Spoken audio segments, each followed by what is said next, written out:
First of all, I would like to thank everybody for being here. I would also like to thank Adobe for inviting us.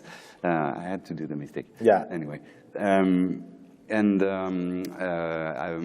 my name is Jean-Baptiste Rollin. I'm a lead environment artist at Ubisoft Montpellier. I worked in the video game industry for over 20 years. A good part of which at Ubisoft on different projects like Ghost Recon, Rayman, or Raving Rabbits. Hi, my name is Loic Anquetil. I am a senior 3D artist at Ubisoft Montpellier. I worked on Prince of Persia, The Lost Crown. I worked on several games at Ubisoft, the games like Ghost Recon Breakpoint, Steep, or Space Junkie. And before that, I worked at Algorithmic. And we are happy and proud to be able to present the work of the entire team on Prince of Persia, The Lost Crown. For any team, tackling a new game genre is always a challenge. Taking a well-known license and bringing it to the new genre perhaps makes the task even more complicated. And add to that a vast 2D open world, a strong visual identity, and the desire to release on all platforms with high performances. And it is even a bigger challenge for an art team to face. In this talk, we will present you the approach we had and the choices we made for the development of the environment in Prince of Persia: The Lost Crown. Those are flexibility, responsiveness, and versatility. As a start, and for those of you who haven't heard of the game, here's the world trailer we released earlier this year.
So, how did the project start?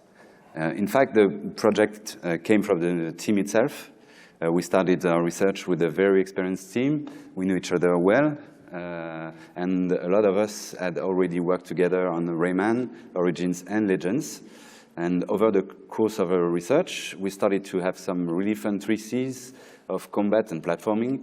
A story started to emerge, and we pretty quickly came to the conclusion that given the legacy of Prince of Persia, and the desires we had, a Metroidvania structure would be the best choice.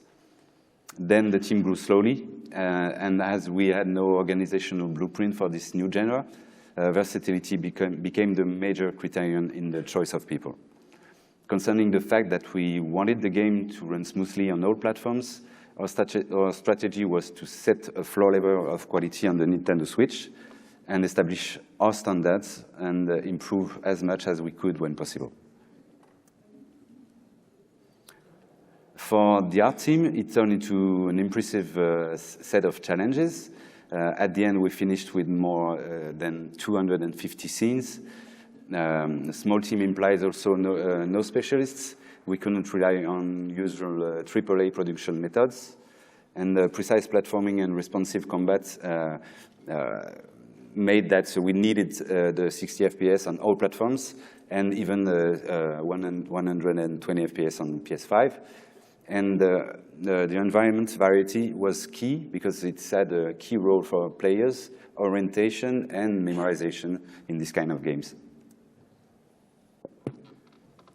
We turned these challenges into a set of prerequisites for the team, which guided our organization and recruitment.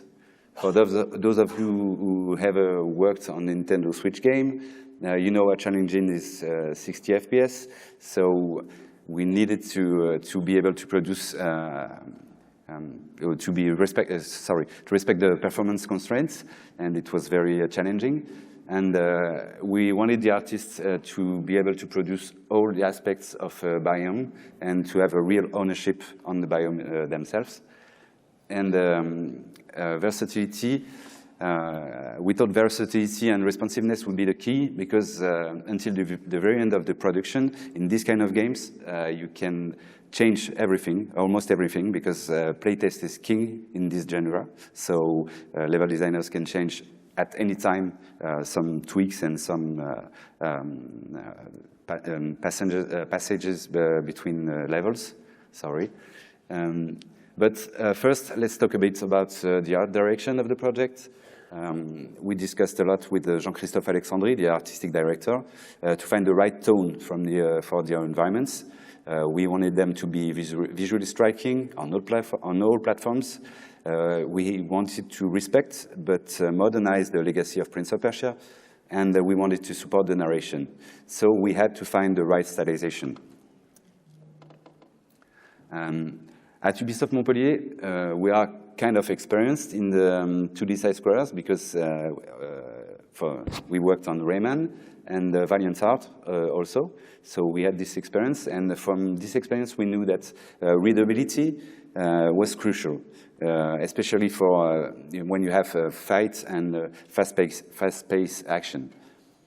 And this implied a good management of contrast and the level of detail on screen. As you can see here, this was taken into account from the start, even in the concept arts. We also knew that backgrounds were very important because they fill several roles. They give the player a breathing space,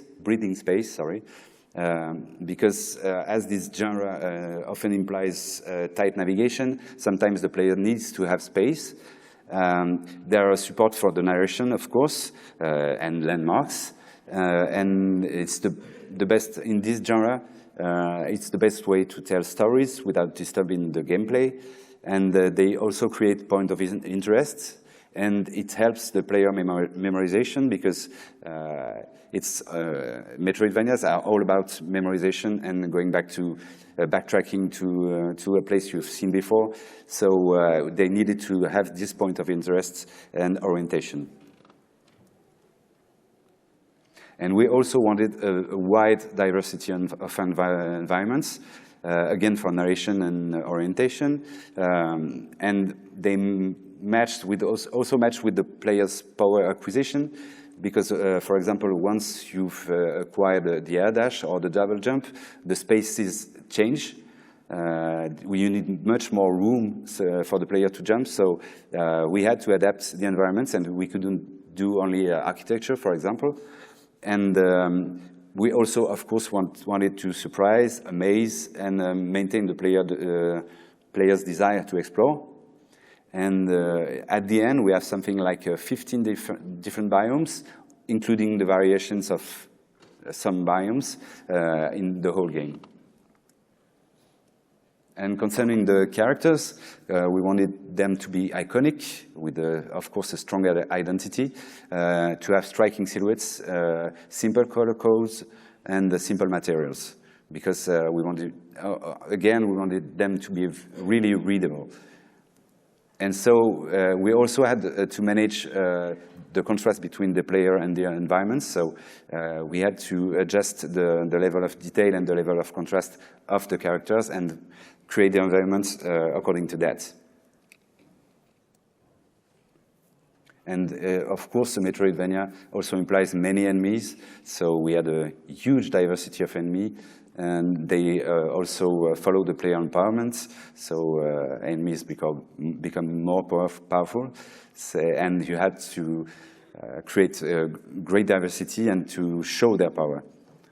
And again, silhouettes, contrast, and colors are very, very important in this genre in particular. And finally, the VFX and the cutscenes. We wanted the VFX to highlight the action and to fit with the dynamic anime-style animation we had chosen. And there are also, obviously, gameplay feedback. So they needed to have the maximum contrast. And they finally contribute to create a strong identity around the game.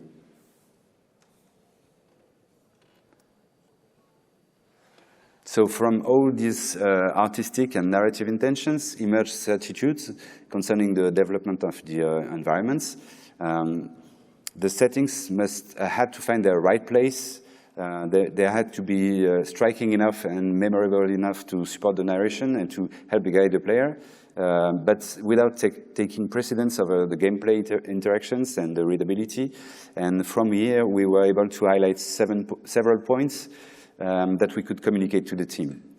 And given the importance of texture and materials in our rendering intentions, the logical conclusion for us was we need tools, because we wanted all the artists to produce textures, so we need good tools to help them and to help them respect the style we wanted. So we didn't really want to depend on an exclusive texture guy, because it could create a bottleneck in the production. It could reduce our agility, and also to allow greater creative margin and encourage appropriation. We decided to let the artists manage the materials and 3D assets of the biomes they were working on. So we did, sorry. And here are some examples of tools that we have developed in Substance Designer to fit this purpose. As we knew, we were limited in terms of shader complexity because of our performance constraints. We knew we had to work on the texture themselves. So we started with research and prototyping in Substance Designer to find a way to fit with the concept art aspect we wanted, and to also make a smooth transition between 2D backgrounds, which were hand-drawn, and the 3D assets. We didn't want to have a gap between the two kinds of assets. And here's an example with the normal maps. The first one is just the normal map, and we limit the number of values of the normal maps by using the quantize node, but on each channel to keep the normal map colors. And doing that, we can get rid of a lot of the noise and highlight the most important details, as a concept artist would do, and as you would do when you draw something. And we did the same kind of research with all our material ingredients, trying to define the effect we wanted for each one. So, like brush strokes and quantizations, and try to fit to find exactly the right tone we wanted. And then we ended up with what we call a material post-processing node that met our needs quite well. I won't detail it too much because obviously it's kind of complicated, but and it's not my worst. I've cleaned it just for the demo because it's even worse than that.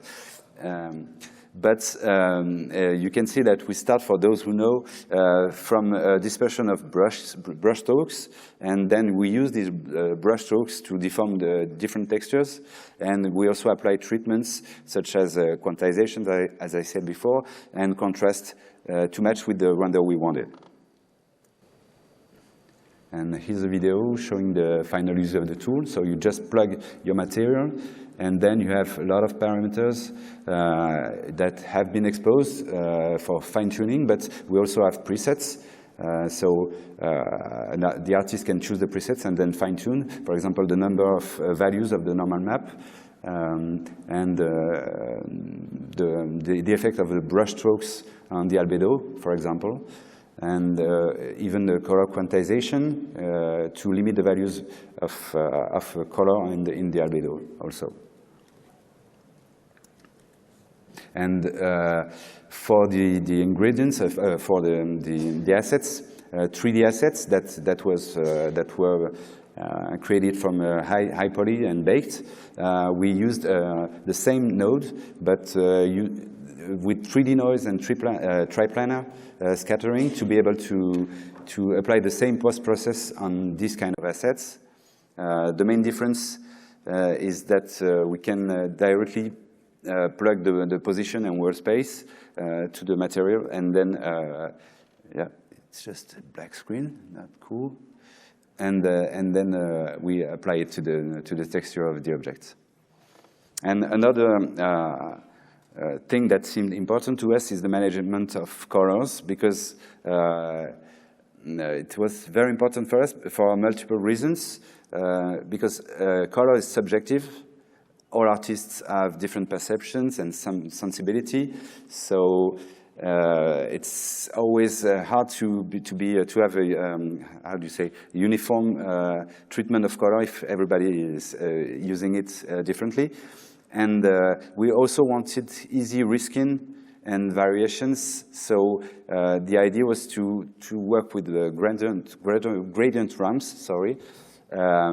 And for the different elements of each biomes, for example, the stone, the soil, vegetation, each element has its own ramp, and then we use what we call the palletizer tool, and you just plug the ramp in the tool, and it creates variations around the ramp you have, so you can apply it then to, for example, a grayscale that using the dynamic gradients to get the color we wanted, and to have a kind of a control on the colors for the whole biome, whatever the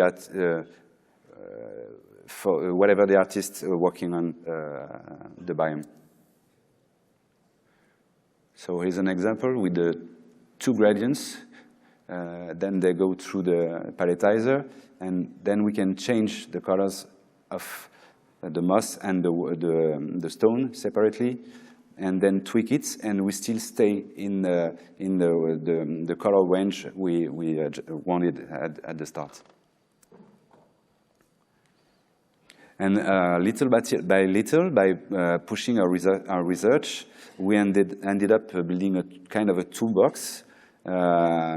And it was kind of an artistic and technical framework from the team, for the team, sorry. And the idea was to ensure consistency in rendering, but without restricting their creativity. That's why we use post-process, kind of a post-process node, because we wanted them to do the graph exactly as they wanted, but at the end, we made sure that we had the right stylization on the material of the game. So to summarize, we had the ingredients and the utensils for the artist to cook, and Loic is going to show us what he did with all these tools. Okay, thank you, Jean-Baptiste. So now, what about discovering how we gave life to the world of Prince of Persia, The Lost Crown? Let's take a deep dive into one particular biome. The Pit of Eternal Sands. It's a place you will explore in the middle of the game. Sargon dived here just after destroying the 3 seals that block the entrance to the pit. It's a forgotten city, built by God way before man existed. It is buried deep beneath the ground. The pit is also a prison for Asdar, the snake goddess. She's been locked up here by the Simorgh. No one comes here anymore. It's a place full of natural dangers and booby traps. Also, time flows differently here. So before we talk about the making of the textures and break down some materials, I have to show you how we make the environment of the game. So Houdini really helped us save a lot of time. By using custom tools directly in Unity, the level designers can easily build their scene only using gray boxes. Then, just by pressing a button, we can turn the boxes into the final environments and swap between the different biomes. Depending on the area we want to create, all the assets, textures, materials will change accordingly. We add more depth to the environment by manually adding a second layer of walls and also props, columns, statue, etc. Then all that's left is to add VFX and lighting, and we are done. When we start a new biome, the first thing to make is the 3D kit that will be used by Houdini. This kit consists of about 200 pieces. They have precise matrix, and in order to optimize performances, they share the same textures and materials. In addition to these 200 pieces, we have the props, the decoration, the stone, the statue, etc. So we can easily double the number of assets needed per biome. In the final version of the game, there are about 15 biomes. So I let you imagine how many assets we have to make in a short period of time with a small team of artists. All assets are handcrafted, and modeling, UV, and texturing are needed to be done at the same time. We had to find a way to create all these assets, and especially the textures, quickly while avoiding too much back and forth and retakes. So we start working with texture drafts. To texture the assets, we use generic textures, specific textures, and trim sheets.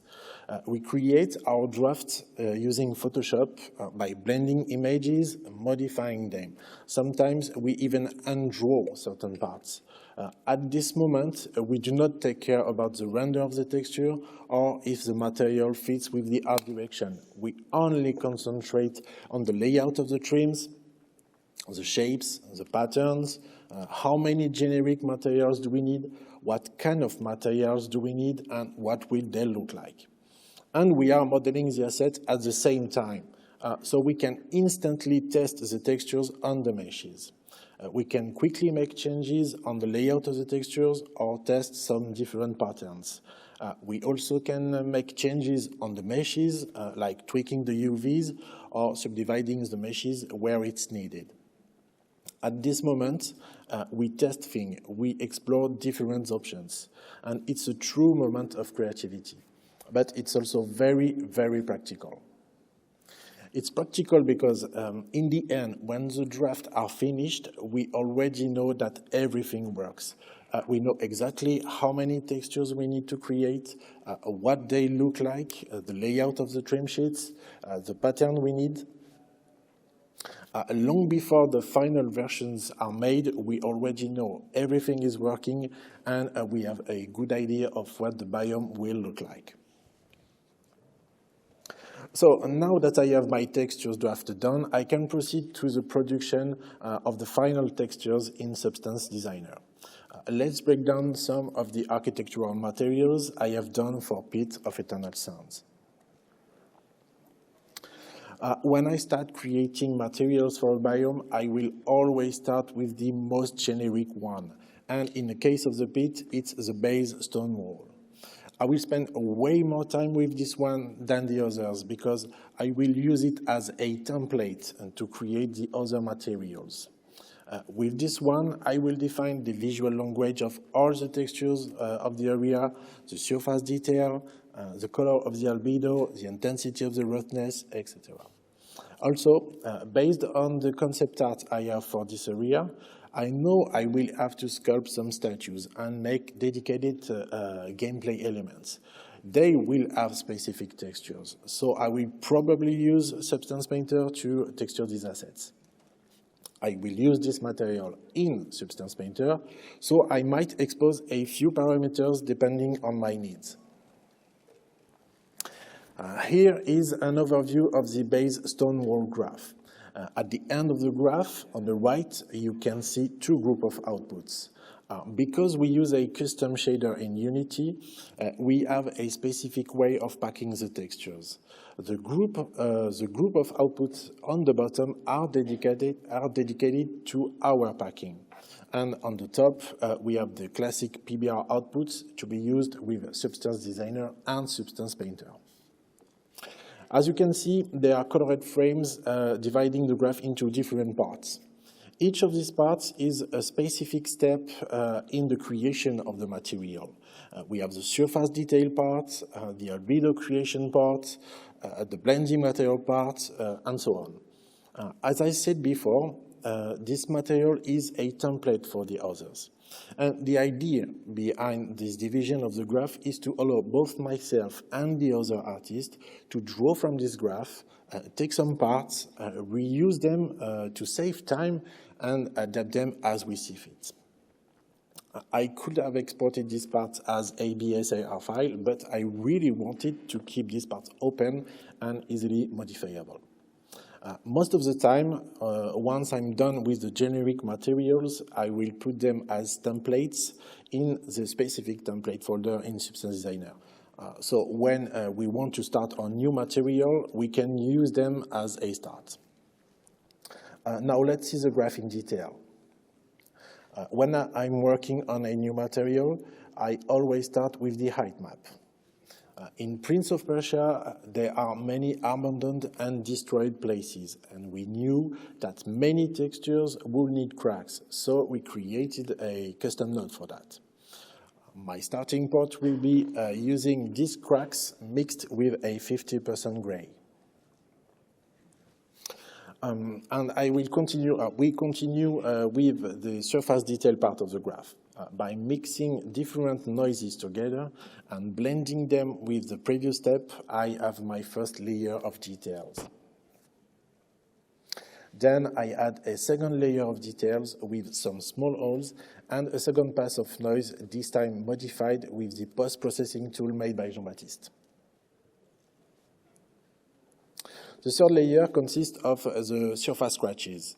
Using a tile sampler, I randomly distribute a directional noise in order to give the impression that the surface was carved by tools.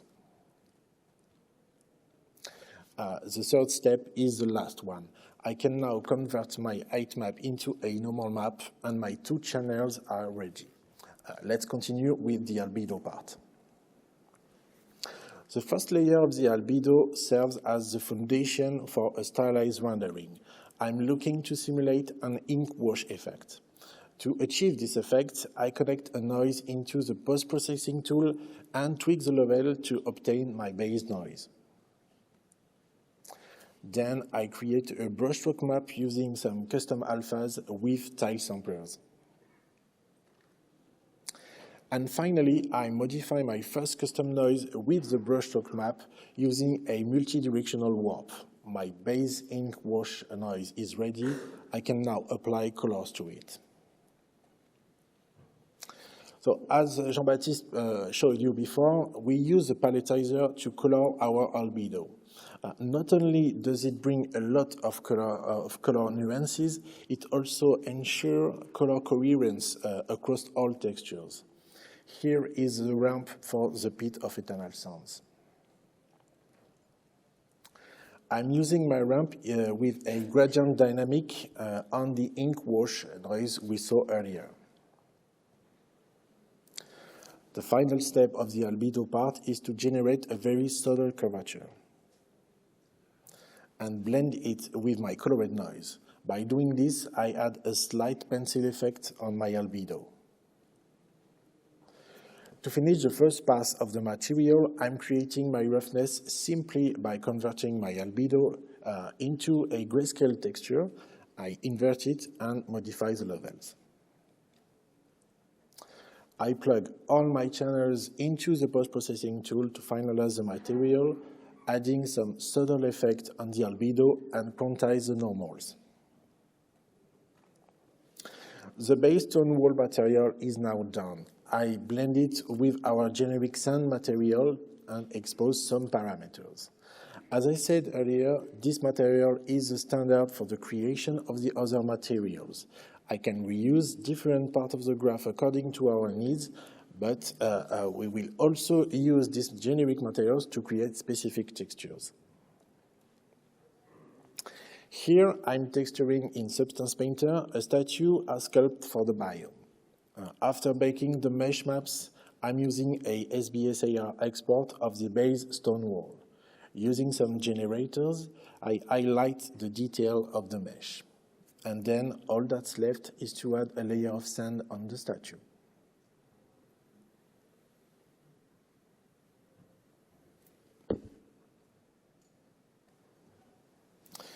Now, let's talk about brick walls. We really have a lot of brick walls in the game, with different sizes and different shapes. We knew we had to think of a way to easily create bricks. And we also wanted to avoid creating a tool that was too heavy or too complicated to use.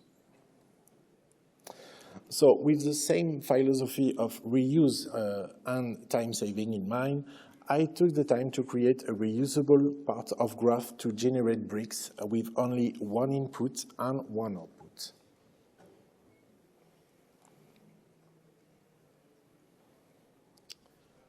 So let's see how it works. To create the bricks, we only need a black and white brick pattern. It can be done using a tile sampler, basic patterns, ID maps, or you can even hand draw it if you want. It doesn't matter as long as the result is in black and white. Then, as usual for my starting point, I blend my pattern with a 50% gray. Using a flood fill to random grayscale, I add different heights for each brick.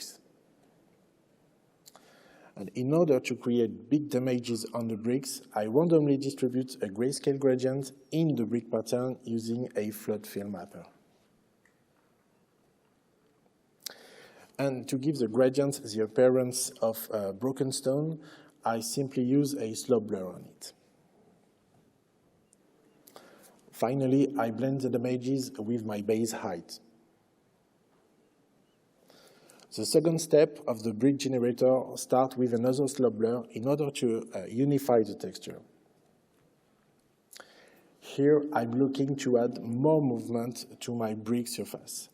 To do so, I'm using a flood fill to gradient and blend it multiple times using different masks. The rest of the graph benefits from our method of reuse. The surface detail and the albedo are made using the different parts from the graph of the base stone wall. And here is a complete graph of the brick wall. One of the other things I have to work on when I was making the brick wall was creating the sand deposition effect on the bricks. And once again, I create a reusable part of graph to do that. Let's see how it works. It's a pretty simple process, but it's very effective. So first of all, I'm starting with a simple paraboloid and using a flood fill mapper to distribute the shape inside the brick pattern. Then I invert the texture and mix it with an ambient occlusion generated thanks to the height map. The last step is simply smoothing the shape with a slight blur and some levels and using a non-uniform blur to give an impression of volume. The last point I want to address regarding materials is the trim sheets. Here you can see the graph of one of the trim sheets of Pit of Eternal Sands. Basically, it's a condensed summary of everything we've seen before. I'm reusing the part from the base stone wall to make the surface detail, the albedo, and the roughness. And I'm reusing the brick generator, this time with a trim layout, as well as the sand generator. Actually, what took the most time of this texture was crafting and placing all the different patterns. And it's a perfect opportunity to discuss the patterns we have created for Prince of Persia. So in Prince of Persia, we wanted to illustrate the visual richness of Persia in the architecture and in the various locations we visit. And we created and used a lot of patterns inspired by the research we made on the subject. You can find them everywhere in the environment, on the column, on the wall, the dome, etc. The creation of these patterns became a collaborative effort that lasted the entire time of the production. All the artists contributed, feeding into a shared library. What you can see here is a small sample of the patterns we have created. We only worked with Substance Designer to once again be able to reuse certain graphs, mix them, or modify them for new results. One of our main objectives and also one of our biggest challenges was to run the game at 60 FPS on the Nintendo Switch. Graphically, apart from keeping the polygon count very reasonable, we adopt a strategy to minimize draw calls as much as possible. And for the texture, we made what we call the Mega Atlas.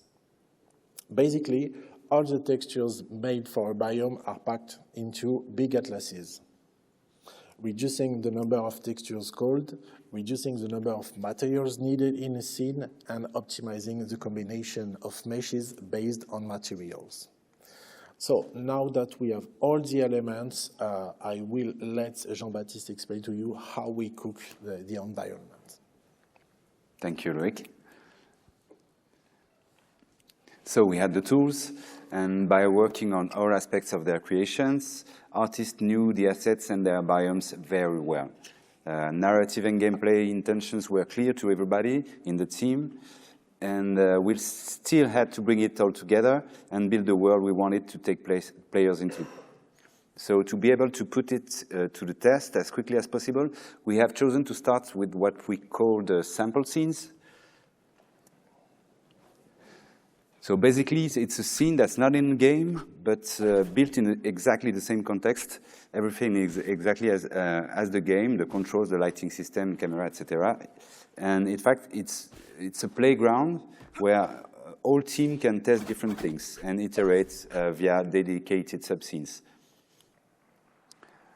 And all this work made in the sample scenes led the whole team to fully integrate the principles which then guided their work throughout the production of the levels. And for the level art team, it allowed us to establish solid pillars regarding the production of levels. Once again, the hierarchy of informations on screen, the construction from 3D background to 2D backgrounds, and at each depth level corresponds a different type of assets, and again, narration, orientation, landmarks, because in a Metroidvania you need landmarks all the time. In this example, you can see we have a very distinct level of depth to which specific assets are associated. From back to front, we have a hand-painted skybox, then 2.5D far background elements made of very simple mesh with just transparent textures, self-illuminated, we don't need to light them, and because we bake all the lights in the game, so we really don't want them to be lighted otherwise than hand drawn. Then we have 3D background elements, so they are made of quite simple meshes, and they have dedicated materials. Once again, we wanted to make sure the transition between the game, what we call the game plan, and the backgrounds is smooth. And finally, the famous game plan, with the max level of detail and the max level of contrast we could afford on the Nintendo Switch. And in addition to that, we also use a strong fog, much more than we would do in a 3D game. but once again, it's for readability of the action, because at fast pace, when you have combat or platforming, everything needs to be very clear. And we even have what we call an anti-fog.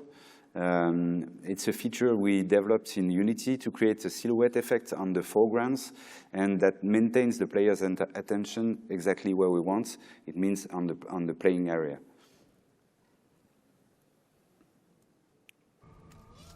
And you can see in motion, it's kind of exaggerated, but and unrealistic. But this configuration keeps the player's attention at the right place, even when the shapes and the platforms becomes more fragmented or less readable. And from these points, everything was in the hands of the art team. And we just had to make them feel comfortable and with the right mindset. They had the sample scenes to refer to. They had the in-engine tools to iterate fast. They could easily create biome variations. They knew the data structure and technical constraints well enough to produce new elements if needed. And they just could focus on the player's experience. So here are some examples of what they were able to produce. There are many examples of pleasant surprises, smart initiatives, and taken by the team. It's impossible for me to show you everything, but they use the kit, but they create variations and then unexpected atmospheres, and they often surprised us, and it's a really good feeling when you achieve that the team feels comfortable enough to surprise you and propose a lot of different things. So, for example, the flames here, the artist didn't want to have spikes because we use a lot of spikes. So we discussed with the level designer, and he replaced the spikes with flames, and these flames have been reused. And then all the materials created have been reused in the whole biome. So it's a good example. And in the end, by applying these principles and this philosophy at all stages of production, we were able to create all the environments in the game. To me, beyond the expected quality. Once again, it's a Switch game, mainly. So I'm quite proud of the quality we achieved. The variety in biomes, and we respected the deadlines, and we ensured the frame rates on all platforms. So I'm very proud of the team.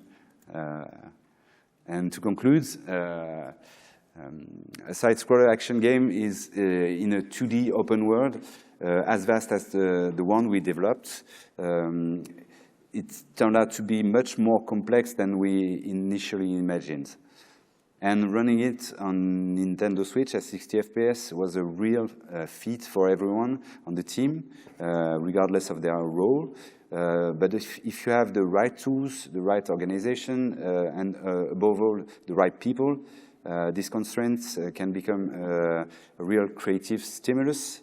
And by trusting in the team's talents and giving up a little control in favor of creativity, we were pleased to see how much everyone took ownership of the project and gave their energy to make it happen. In our case, I think versatility and flexibility were the keys that allowed us to release this game, and that we are really, really proud of. And thank you very much.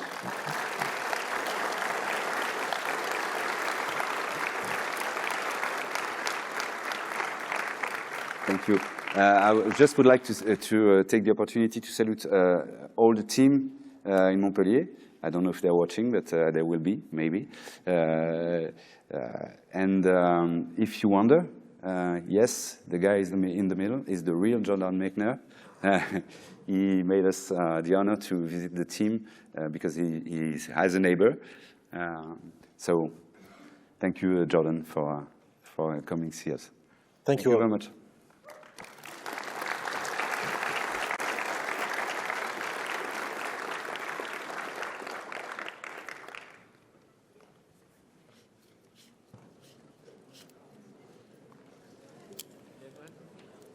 Hello. I'm on your right. Yeah. We So don't see you because... yeah, of course, yeah.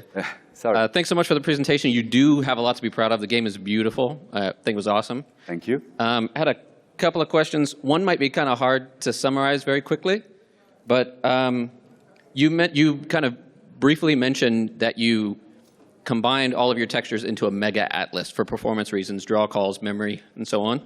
Yeah. How'd you go about doing that? How many mega atlases did you have? What did the mega atlas texture look like? You weren't doing any kind of virtual texturing, I assume. So was it just one big texture that you UV mapped? Like what was the process there? Maybe well, I can answer also. We had a few mega atlases, but for each type of assets, we had an atlas. For example, for all the architecture, so with the trim sheets and then the tiling textures and everything we needed to make the architectural modules. Then they were used then in Houdini, so they had to be we had to be able to combine them, and the same for vegetation. Everything was combined in one material and then used for the whole vegetation. So we could combine all vegetation, sorry, in the scene, for example. So you did that. Yeah. So you did that kind of maybe before you kind of finalized the UV mapping on the entire kit? So you UV mapped to the atlas after you finalized the atlas layout? We make the kit and we make the texture at the same time, and then we combine the texture in one mega atlas. Okay. And then we have a kind of a little script that's how do you say? Changes the UV automatically. So, for example, if you have 4 square textures and then that are used on different modules, and then you combine them and you edit all the UVs of the modules, and you just switch the UVs at the right place. Was that done in Unity or was that done in the DCC, like in Houdini or something like that? No, it was done in Blender. Okay. While we made the modules. Thank you. Then we export everything with the new material that includes all the textures. Okay. So when we combine them in the engine, we can combine only one draw call per big mesh. Perfect. Okay. Thank you so much. You're welcome. Yeah. Hi guys. Thank you for your presentation. It was very useful and inspiring. I got 2 questions. First one, how many artists worked on the Prince of Persia? I mean, the 3D artists for the environment art.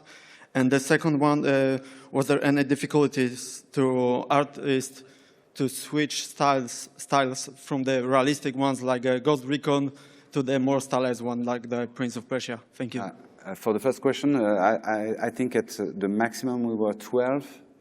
But not throughout the whole production, so maybe average 10 people. Mm-hmm. And sorry, for the second question, the question was it difficult for the artist to go from realistic to stylized?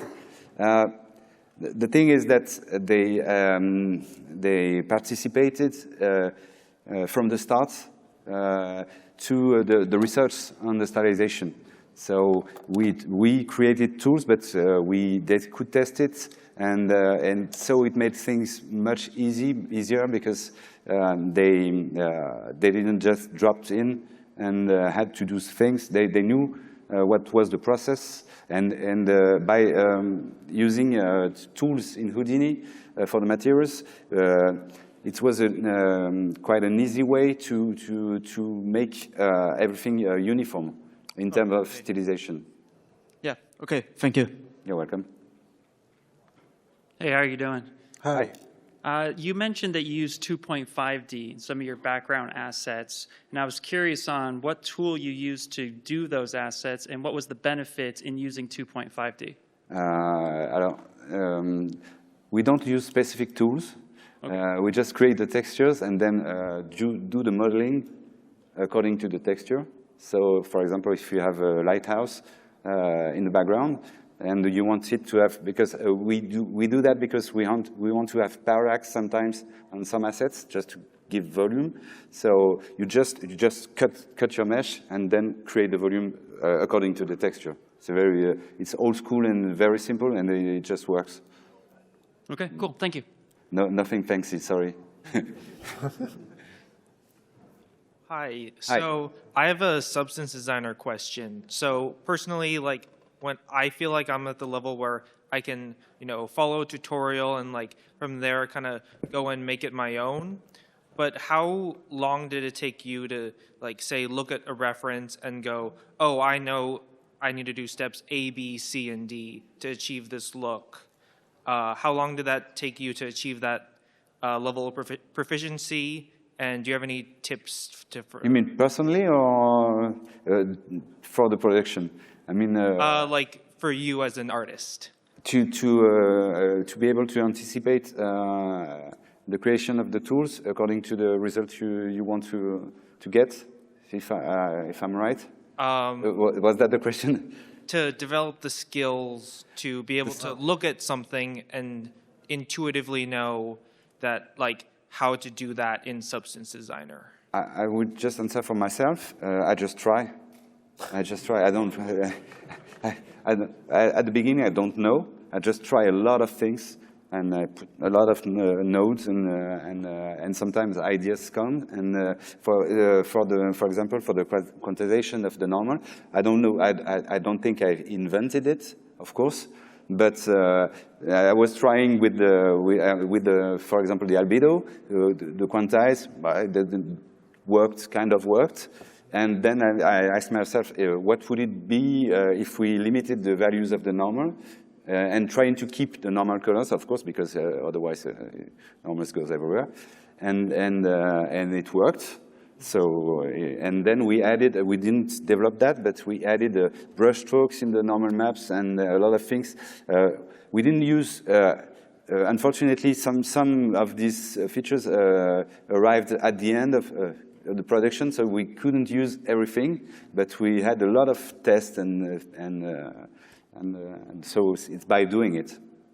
I don't know how it is for Loic because he's much more experienced than I am, and he learned by the book much more than I do. So I worked with a substance designer since 2015, I think, so 10 years ago, and I really know all the nodes very well and how to use them. So I kind of lost the ability to be creative with Substance Designer and instantly think very technically. So it was great to work with Jean-Baptiste because he has a more artistic approach on the work with Substance Designer, and I am more technical. So to create the brick generator, I don't know, maybe one in an afternoon, I did the job. Okay, thank you so much. Thank you too. Hi, I'm Jason. Hi. I have a really quick question about the how you split up your art team and your design team. Do you have level designers, level artists, and 3D environment artists, or are your 3D environment artists also doing a level art? No, it's very different teams, okay. but we work together very closely.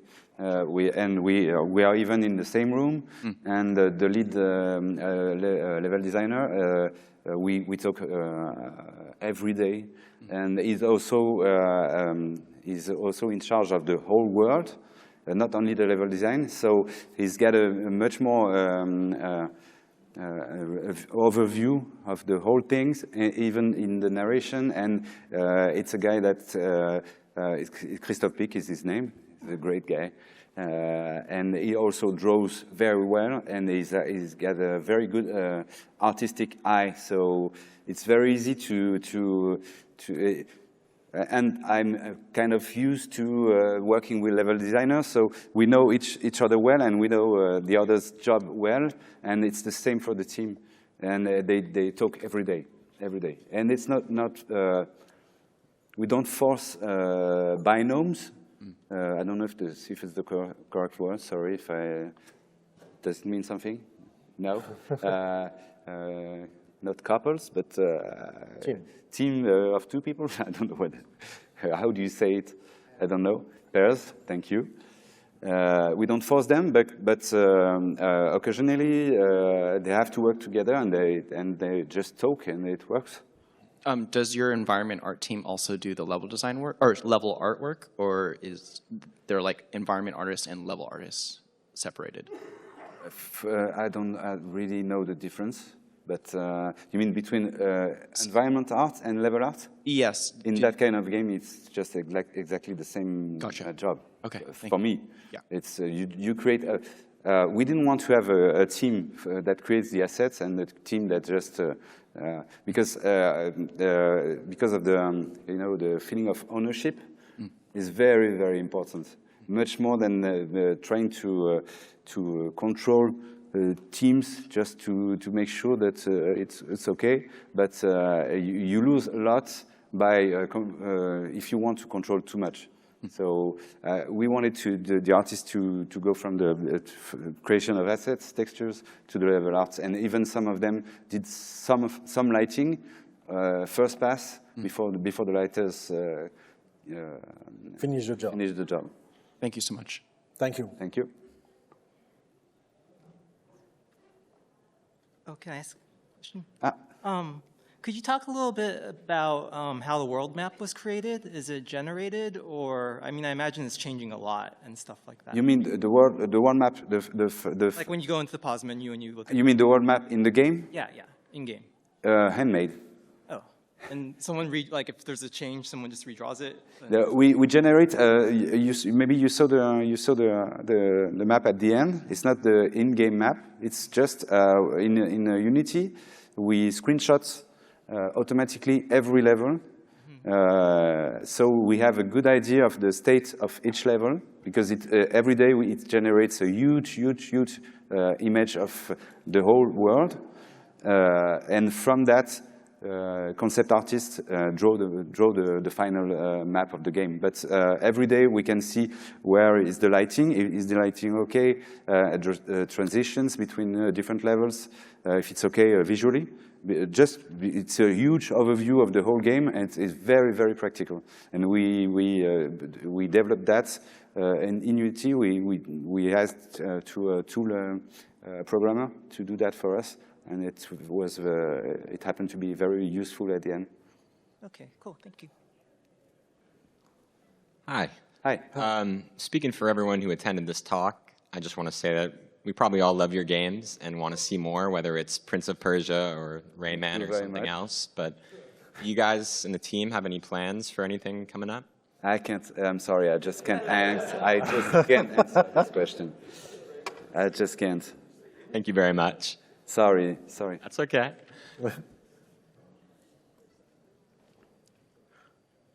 So the game looks really pretty and hand-painted, so I was surprised that so much of it is procedurally generated, but I thought I heard you mention that some of the tiling textures that you were mocking up had a little bit of hand-painting in them, and sort of that big unlit section in the scene in the water level. Are there any other places where hand-painting was used? You mean why? Excuse me, I didn't hear very well. You mean why are they unlit? No, that's not the question. You understood the question? We only use hand-painted texture for the background. They are made by one of our concept artists. Several more. Yeah, especially one, Pierre. And on some of the specific textures, specific elements, the statue, things like that, sometimes we hand-paint some things, but most of the time it's our workflow in Substance Designer and applied directly in Substance Designer using simple layers or things like that. Not too much hand-painted work because we have a huge amount of assets, so we didn't have the time to do everything by hand. That's great to know. Thanks so much. Thank you.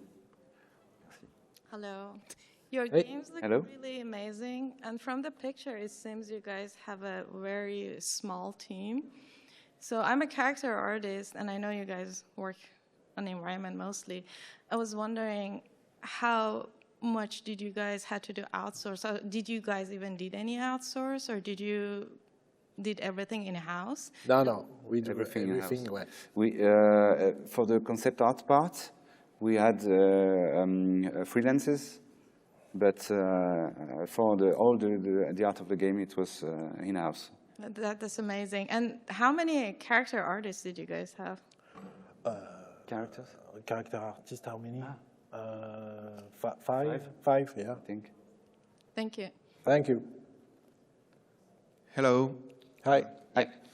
I'm curious about how the process between creating the kits, because it looks quite manual and you were iterating with the textures, creating the trims and all that. How does that work between the manual part and the automated part between the engine? Because you show a tool that gave a really nice result at the end, but you didn't explain the transition between the manual part and the procedural tool within Unity. You mean the Houdini part? Yeah, exactly. How do you move the pieces to the generator, and how do you keep adding, because you have a lot of variety? Like it comes, to be honest, it comes from Rayman. Because we created an engine to make Rayman, and we began to think about how to make something that looks cool, but the level designer can edit and it does still look cool. I don't know if I'm clear, but we wanted to have the visual and the collisions really linked together, and so we tried to apply exactly the same philosophy in the engine for Prince of Persia. And so we created a family of assets, and there are how do you say, kind of blueprints. With a very precise metrics, and so you can replace one with one other. Because in Houdini, we just create, depending on the kind of assets we want. For example, we have a special tool for columns, another one for arches, another one for the grounds, etc. So all of this is different tools that the level designer use and the level artist use. So, for example, a level designer won't use the column tool because it's only visual, but he will use the ground tool. But when the level artist works in the map, he can add very easily columns, arches, and handrails and stairs very, very easily. And as everything is as precise metrics, we create an equivalent in each biome. So then it's easy just to select everything and just change the environments and the biome. But we do that at the beginning. Eventually, if there's a change in the way the scenes are used, and the biomes on the biomes of each scene, but it can change at the beginning, but we don't change it at the end because it would be much more complicated to manage. Okay, thank you. I don't know if my answer was clear. Well, UDC talk about the topic, but I don't think we have the time. Maybe we can just talk about it 5 minutes if you want. Perfect, thank you. Hi. Hey. Hi. I was just kind of curious how your art team was divided up. Like, would you have a couple artists work on specific levels, or was it kind of more determined by arrangement or size of the level, or kind of how was that divided up? At the beginning, every artist helps in developing one biome, but afterwards everyone could work on any biome, and we changed a lot. And it only when we went back to debug at the end that all the artists had were responsible for precise biome, because it was much more easy for the debug and to assign the bugs, etc. But during the production, you take whatever comes to you. Because the level designers, they produce scenes, they test it a lot. It comes sometimes you have 5 scenes and sometimes 1, and you don't know how. We couldn't afford to have people waiting for a new scene. Yeah. So you come whenever, you work on whatever comes to you. Okay, thank you. And it worked quite well. Oh, awesome. And kind of within that, does every artist work in all of the programs, work in Substance Design or work in Painter? Does each artist do the entire workflow of the asset creation from start to finish?